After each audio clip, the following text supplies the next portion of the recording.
Guys, তো অনেকদিন পর একটা নতুন ইউনিক রেসিপি নিয়ে চলে আসলাম। আজকে বানাতে চলেছি বাড়িতেই ফ্রুট অ্যান্ড নাট চকলেট।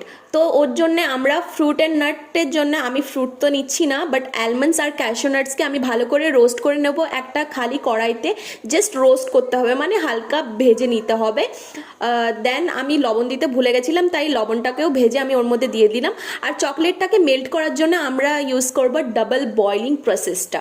তো বাটিতে আমি নিয়ে নিলাম কিটক্যাট আর ডেয়ারি মিল্ক, ওইটাকে হালকা হালকা ভেঙে দিলাম। আর নিচে একটা পাত্রেতে, যে কোনো পাত্রেতে তোমরা গরম জল নেবে, উপরে ওই বাটিটা বসাবে, অ্যান্ড দেখবে কত সহজে চকলেটগুলো ভালো করে মেল্ট হয়ে যায়। দেন এটাকে আমি একটু ভেঙে নিচ্ছিলাম, যেহেতু এর মধ্যে কিটক্যাট দেওয়া ছিল। তারপরে আমি দিয়ে দিলাম ওই ভাজা অ্যালমন্ডস আর ক্যাশু নাটস, আর তার মধ্যে একটু লবণও মেশানো ছিল। ওইটাকে ভালো করে মিক্স করে আমি কিটক্যাটের ওই কভারটার উপরেই আমি প্লেস করেছি। আর তোমাদের কাছে যদি অ্যালুমিনিয়াম